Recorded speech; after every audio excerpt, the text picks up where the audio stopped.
really appreciate that. So with productive struggle, you see here, it says documented connections with ambiguity in career performance. So that's what we're focusing on. And when we say documented, that means that, it wasn't what some would say as exhaustive, but we took a look for our own benefit at about 8 to 10 documents, and we looked at the commonality between those 8 to 10 documents, and this is what we saw, is that one, there's no immediate answer. It requires connecting the dots to do things that may already be known and skills already acquired. It demonstrates validity of the chosen path. You have to really kind of not just do something, but you have to talk about why you did what you did.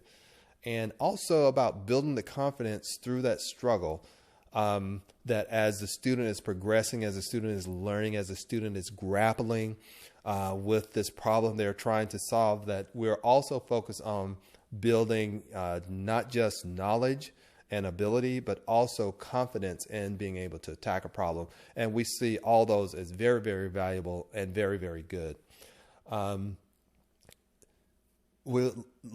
I think ambiguity, if we could find ways to work together to bring ambiguity, more ambiguity into the mix.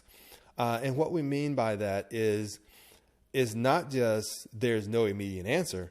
Sometimes you don't really even know what the problem is. You might not even, it's a problem because something's not getting done, something's not right. But at the same time, you may not necessarily have a clear definition of what the problem is. And we'll talk about that in a little bit.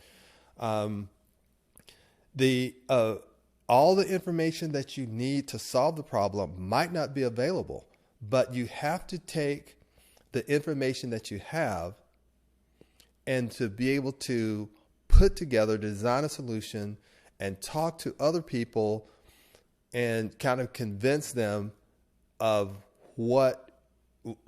how you see the problem and what you see as a solution, and really kind of work together as a team, because it takes a lot of input and it takes a lot of understanding and empathy of listening to someone else and hearing what they're saying and hearing what their take on it, because at the end of the day, there's a real situation that needs to be handled. And we need to be able to do that both verbally and in written as well. And we have to do it sometimes clearly and concisely. And we understand these, I'm talking about some advanced skills here, but that's part of the conversation we're having. Are there things that we can start maybe at the preschool level, vertically align those all the way up to high school, so that our kids can be better prepared when they enter into the workplace to have those sustainable skills, so that no matter how those careers evolve, they'll be able to have a better chances of not just being employed, but also have a good paying job as well.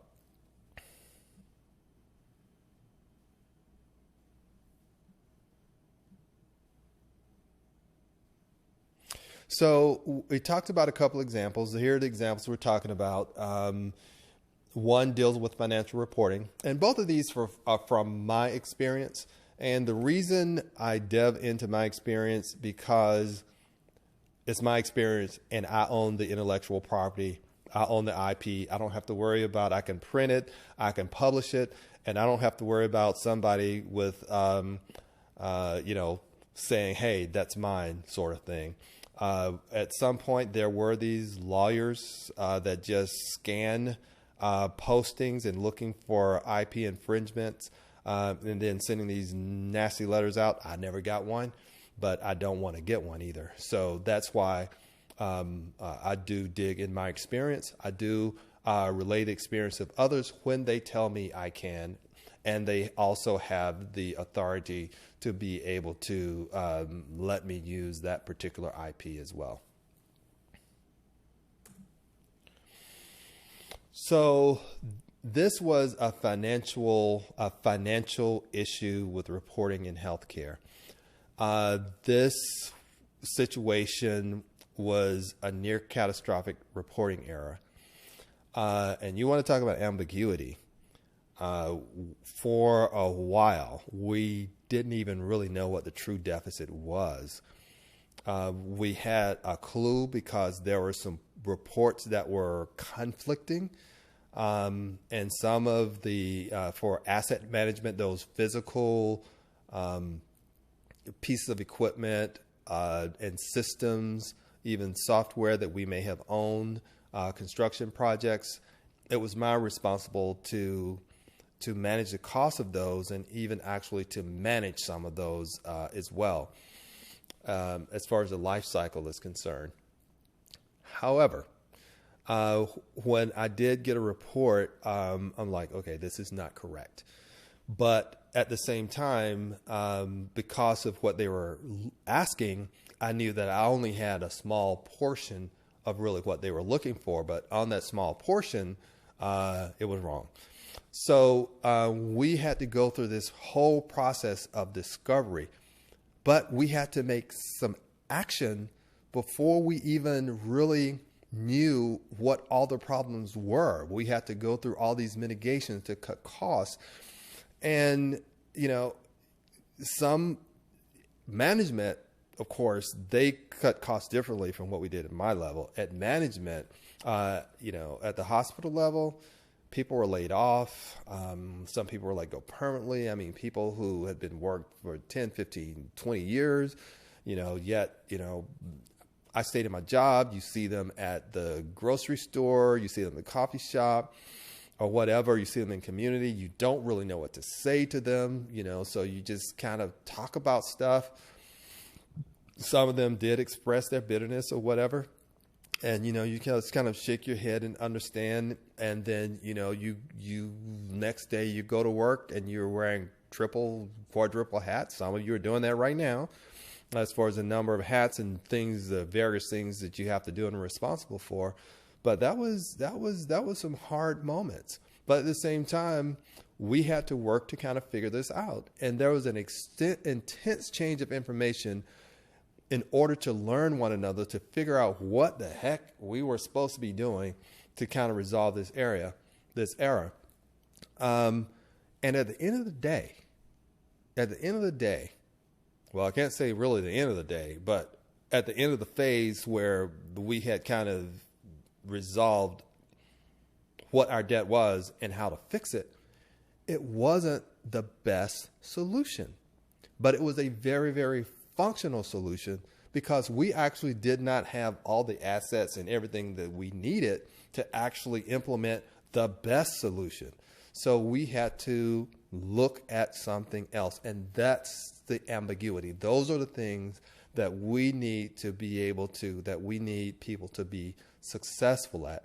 So anything that we can do to work together to introduce some ambiguity, to change things, to take things out that the student may be accustomed to learning, but the student will have to go and find that information and resolve, not just find the information, but really find the uses and novel uses for that information as well. And even have them to implement a problem and have them to actually redesign their solution. Anything that we can do in those aspects would be greatly helpful.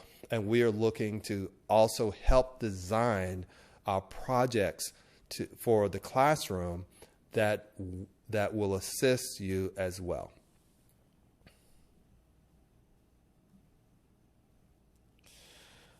All right, now this, you want to talk about an interesting problem.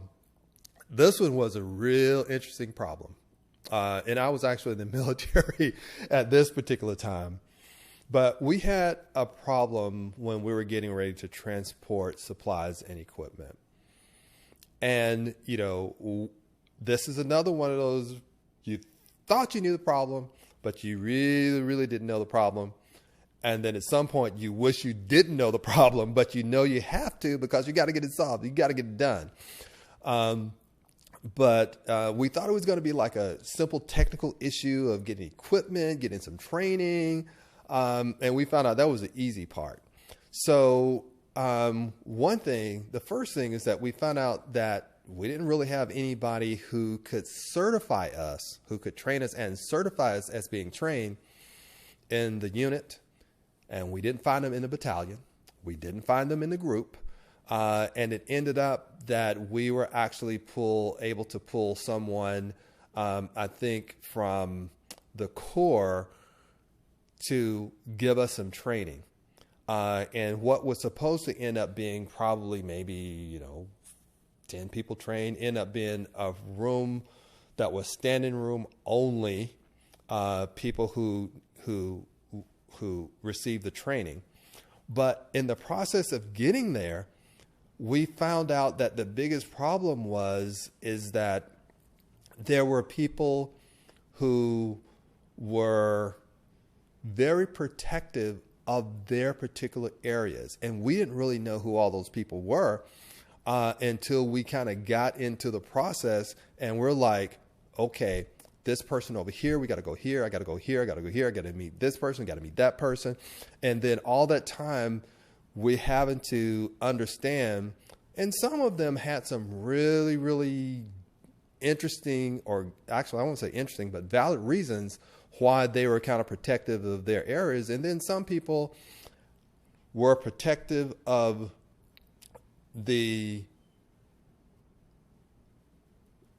how should I put it? They were protective of doing less work. But, that wasn't the majority. But there were a few of them that seemed to be very protective of doing less work.